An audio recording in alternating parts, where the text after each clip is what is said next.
10,492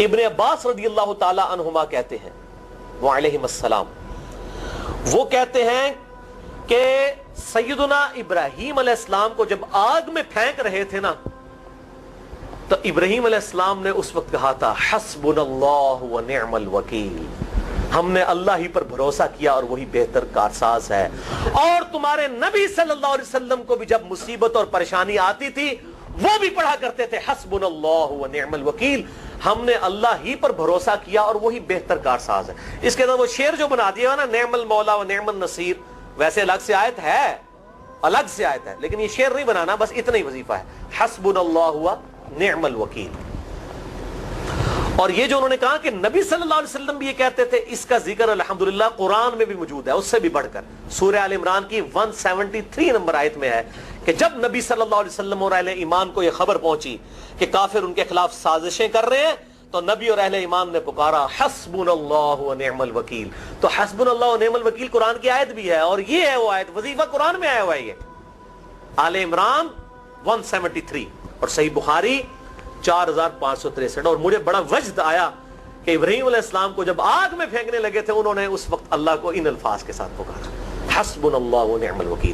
اچھا، یہ جتنے بھی وظیفے ہیں نا میرے بھائیوں، ان کا فائدہ اسی وقت ہے جب آپ کو ترجمہ بھی ان کا آتا ہوگا، ورنہ آپ روزانہ جتنی مرضی تسبیح کھینچتے رہے کوئی فرق نہیں پڑے گا۔ اس لیے میرا ایک پرسنل مشورہ ہے کہ جب بھی یہ وظیفے پڑھے نا آپ، اردو ترجمہ بے شک آتا بھی ہو رہا ہے، ایک دفعہ اپنی زبان میں اس کو ریپیٹ کریں، یعنی آپ پڑھیں حسبنا اللہ و نعم الوکیل، میں نے اللہ ہی پر بھروسہ کیا اور وہی بہتر کارساز ہے۔ آپ دیکھیں یہ صوت القرآن چینل میں جب وہ عربی چل رہی ہوتی ہے، جیسے ہی وہ مراج الدین خان کا ترجمہ شروع ہوتا ہے نا، کیسے کب کبھی تاری ہو جاتی ہے، کیونکہ وہ ہماری زبان میں بات ہو رہی ہوتی ہے نا، ابھی تو نہیں قیام اللیل میں رو رہے ہوتے، ان کی زبان میں بات ہو رہی ہوتی ہے، اپنی زبان کا اثر ہوتا ہے۔ اسی طریقے سے آپ لا الہ الا انت سبحانک انی کنت من الظالمین، یا حسبنا اللہ و نعم الوکیل، یا حی یا قیوم برحمتک استغیث، جو بھی وظیفے پڑھیں نا، ایک دفعہ ان وظیفوں کو جب آپ الگ سے دعا مانگ رہے ہوں، اس وقت اس کو آپ اپنی زبان میں بھی دہرائیں۔ اور اس کے لیے کوئی تسبیح نہیں کھینچنے کی ضرورت کہ آپ نے اتنے 100 دفعہ پڑھنا ہے، تسبیح تو ویسے ٹھیک ہے، وہ آپ استعمال کر سکتے ہیں، لیکن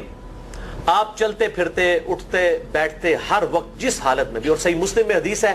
کہ یہ جو وظائف ہیں ان کے لیے تو کوئی وضو بھی کیا، غسل بھی پروٹوکول نہیں ہے۔ ام عائشہ کہتی ہیں نبی صلی اللہ علیہ وسلم حالت جنابت میں بھی اللہ کو یاد کر لیا کرتے تھے، صحیح مسلم میں حدیث موجود ہے،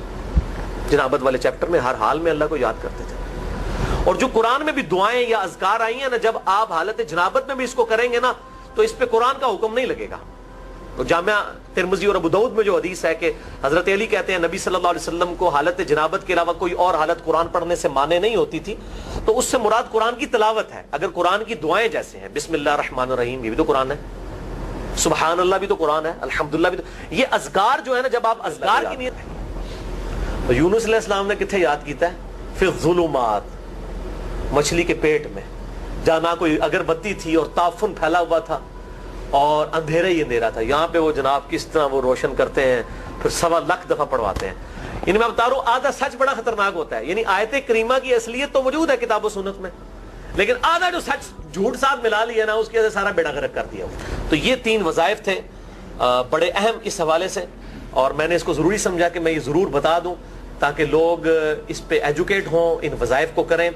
اور مسئلہ نمبر 82 میرا الگ سے میرے بھائیوں ریکارڈ ہے، مسئلہ نمبر 82 اسماء اعظم اور دعا کی قبولیت سے متعلق جتنی بھی چیزیں ہیں، میں نے اس میں بڑی ڈیٹیل کے ساتھ الحمدللہ کئی اور وظائف بھی بتائے ہیں، لیکن اب وہ اتنے وظائف کوئی جمع کرنے کی ضرورت نہیں ہے، موٹے موٹے 3 وظیفے جو بتا دیے، انہی کو اگر کوئی لے لے اپنی دعاؤں میں، انہی وظائف کو کرے، تو اللہ تبارک و تعالی ہر معاملے میں جو ہے وہ انشاءاللہ تعالی کفایت فرمانے والا ہے۔